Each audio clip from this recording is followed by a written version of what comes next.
So we hear all the time from parents that say this is really awkward to talk with their kids. And we know the truth that most people grew up in homes and churches that never really talked about this. It's kind of the taboo subject. And we've said it's like learning to speak a foreign language when no one around you speaks that language. It's like, well, how do we learn?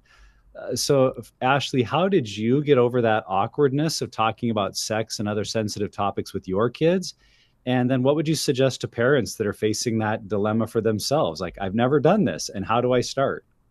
Yeah, for me, I'm pretty much willing to do anything and everything for my kids if I know about it. And so I think that's the first um, thing that parents need to understand is they need to understand what their kids are up against. Because we, all of us hear, oh, my kids aren't exposed to that, or we homeschool, or I don't think they're doing that. Even as adults in the church, I don't think that's really happening in our church. And so when parents can recognize that we live in such an overly sexually saturated world that your kids are 100% going to be exposed to something that's unhealthy in the realm of sexuality, and to prepare them ahead of time. And so usually the parents are saying, well, my kids are younger, or I don't want to expose them to something before they are aware of it. And I tell parents, if you can expose your kids first, if you can talk to them about first, you automatically become the expert in their eyes because you're the first Mhm. one to introduce that information.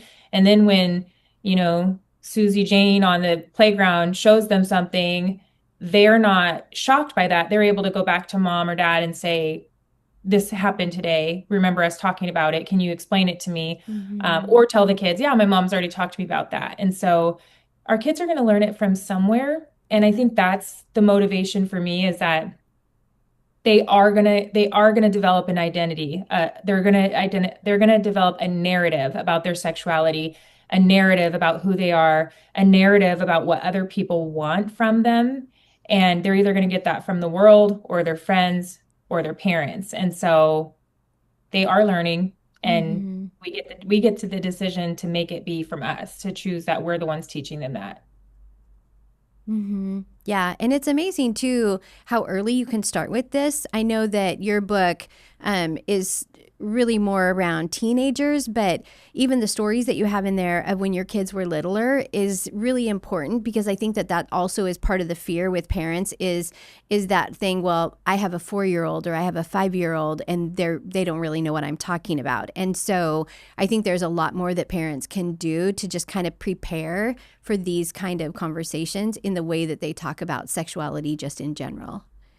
Well, yeah, and for the younger parents that I was working with last month, I mean, we at Pure Desire say that sexual acting out is not about sex. It's Mm-hmm. about trying to meet a need in an illegitimate way. And so even at that young age, some of the tools in here of helping them connect their thoughts and feelings, and if we can just, pick them up from school each day and say, "Hey, what was your high and your low at school?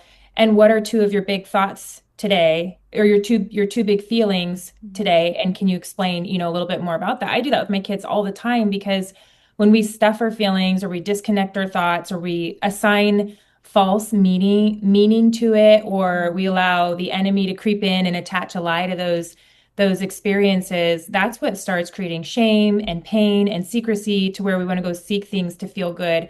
And so talking with your kids about their thoughts and feelings and helping them navigate those in a way that's good and healthy is a step in helping them create a healthy sexual identity and behaviors. And so, if you have smaller kids, I say to read the book and then just equip yourself with the knowledge so that you have it. I have a grandma who's taking her young granddaughter through it, and she said the first two chapters were like a little awkward, but then by three something broke open, and it's been such a fun time for them to just have conversations. Mm-hmm. That's awesome. And I want to circle back to something you said at the beginning, Ashley, that you would do anything to help and protect your kids. And, as parents, you think about the amount of time and money we put into protecting our kids, whether through, car seats and insurance and Yeah. all the safety equipment, if they're in a sport, like we want to give our kids the best. And yet, in this area of our sexuality, so many of us aren't doing anything. And I think if we looked at it through that grid of, I am failing to help and protect my kids in one of the most crucial areas of their life, that can motivate us and as parents to go, I can't stay silent. Even if my parents didn't model this for me, even if I'm not sure what to say, the world is spoon feeding them so many unhealthy messages about their bodies, their identity, what sex is. And we know, whether you're looking at it biblically or looking at through the lens of research, like we know how unhealthy most of that is.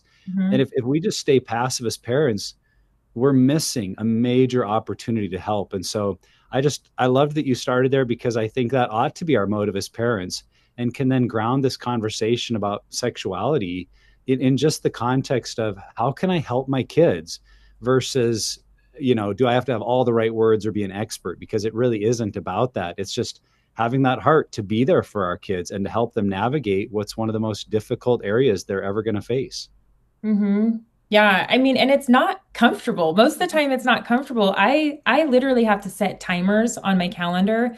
If I know I need to have a conversation with one of my kids, I just have to schedule it and say, okay, even though I'm like sweating and like panicking and I really don't want to do this, I want to do it. Can my tire pop or anything that like takes this off my calendar? I still do it. And you just need to schedule that time. And that's exactly the language you use is how I talk to my kids when they ask me, well, why do I have to have this, monitored or blocked, or why do we have to do this? And I'll just tell them it is my job as your parent. God gifted me with you, and I have to steward every aspect of raising you as best I can. And this is one area where I have to try to help set you up as best I can because I didn't have that. And I know what it looks like to learn the hard way and hurt yourself and others in process of trying to figure it out. And so I'm going to do my best to not have you struggle as much. And it's tough. It's tough, but you do have to do it.